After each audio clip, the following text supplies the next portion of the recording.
The Gambler has always been about two things, speed and versatility. We want a bike that is super fast and we want a bike that is adjustable for all different types of tracks and riders. Moi, dans le développement du Gambler, en fait, j'ai commencé dès que j'ai signé avec Scott, c'était ma priorité. Et on voulait être sûr d'avoir une machine de guerre pour le début de la saison, donc ça a commencé à ce moment-là.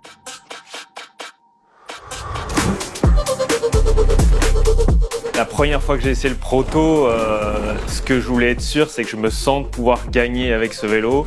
Et tout de suite, je me suis senti bien dessus. J'ai pas eu de mauvaise surprise et c'était un vélo très sain et ça m'a vraiment mis en confiance. Getting the geometry for me right was one of the most important things, like the reach and everything like that. The first iteration was pretty good, and then unfortunately I got injured and Benoit took over the development process of it, and he made it into a really good bike for when I returned to it. The one thing that we really wanted to focus on and get from this is stability at speeds. I mean, that's one of the most important things with a downhill bike. And what's cool is that not only is it super stable at speeds, but it's a really natural feeling system. It doesn't take long to get used to, and right out of the gate, you feel that you can go fast. The image of it looked really racy. It looked like a bike that could win a World Cup. I love the 6-bar. I love the way everything that was designed about the center of gravity, and just like I could immediately tell it was going to be a good bike to race. Les tests de pré-saison, pour moi, c'était hyper important. Avec le nouveau vélo, j'ai fait plus de 500 runs, donc c'était un gros travail. Et comment ça marche, en fait, nous, on fait tout à l'aveugle. Donc, c'est les mécanos qui font des nouveaux réglages sur le vélo et on fait du back-to-back, c'est-à-dire qu'on va comparer descente par descente les changements. Et par exemple, on a eu des nouvelles biellettes à essayer et on avançait comme ça en faisant du back-to-back à l'aveugle. C'est-à-dire que je ne savais pas ce que je testais. On mesurait au chrono et on prenait aussi mes sensations en compte. Lab testing and rider feedback really go hand in hand. I mean, what we're trying to do is to take numbers and turn them into feels, and take feels and maybe translate those into numbers. That's no easy task. But through the rigorous testing that we do with the athletes, we're really able to get to a point where we think that maybe we've gone as far as we can go. From there, we can continue to optimize things with regards to kinematics, with regards to frame stiffness, to layup, to compliance. Some of those things can be initiated on a computer, but at the end of the day, we need the athlete to test it on track. So that process really is a process that goes hand in hand.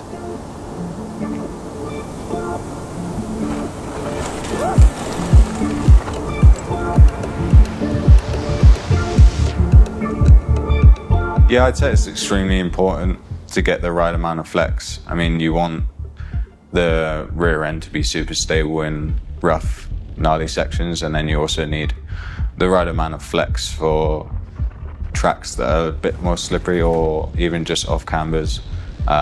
Corners, you need the right flex so the wheel doesn't spit out and flex too much.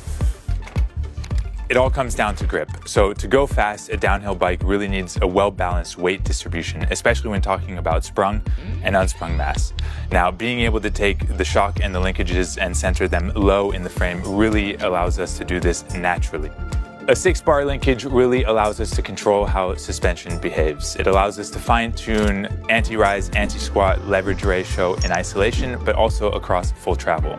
And this is great because then we can dial in suspension without having to compromise. Le 6-bar system, ça permet de prendre un pied arrière en étant hyper smooth, c'est confortable, et avoir des réceptions de saut où la progressivité va faire qu'on va pas tout prendre le débattement et qu'on va avoir quand même une belle efficacité. Ce qui est génial avec ce 6-bar system, c'est qu'on peut vraiment isoler des variables. Si on veut vraiment avoir par exemple juste plus de débattement, ils sont capables de changer juste ça, les ingénieurs. Et nous, ça nous permet vraiment de peaufiner juste le point qui pêche un peu, par exemple, ou qu'on veut améliorer. Et sur les pistes plus accidentées, le 6-bar system, il est vraiment confortable, ça lie vraiment le sol. C'est un peu comme un monster truck, tu vas vraiment à travers les obstacles, ce qui fait qu'on peut vraiment avoir des trajectoires droites et efficaces. As a race tool, this is a huge step forward. The all-new Gambler has more adjustability than we've ever had on any bike, and that's saying something. And what we're trying to do with that adjustability is to build a large usable range that athletes of all different backgrounds, abilities, so on and so forth, can use to fine-tune their bicycle for the track or the conditions that they're riding on that day? I'd say just the predictability is the most important thing for me, going into sections or even just a new track. If you know the bike's going to be super predictable and not throw you on offline or anything, the confidence just grows and you can ride to your best ability straight away. En fait, tout ce processus de développement, on a essayé beaucoup de choses et ça m'a vraiment ouvert l'esprit. Et du coup, il y a des nouveaux gestes techniques que je n'osais pas avant et que j'imaginais même pas possible. Et là, avec ce nouveau vélo, maintenant, je suis capable de les réaliser et vraiment, ça m'a ouvert ma zone de confort. Ouais. Moi, j'adore le boîtier haut, langue de chasse fermée. Ça fait un vélo hyper maniable, hyper joueur. J'ai pas les pédales qui touchent au sol. Et j'ai déjà un grand vélo et ça me permet d'avoir un petit peu cette maniabilité sur un grand vélo qui est normalement plutôt stable. We knew that easy shock access would be of paramount importance on the all-new Gambler, not only for athletes and riders, but then also for mechanics. Now, typically, someone who rides downhill is someone who likes to adjust their suspension settings, and we didn't want all of the gains that we made with regards to the construction side of having a shock inside the frame take away from the ease of use of accessing your shock. We know downhillers oftentimes like to put aftermarket shocks in their downhill bikes. No problem, we wanted our system to not really keep you from being able to do that. If you look closely, you'll see that part of the shock actually sits out of the frame.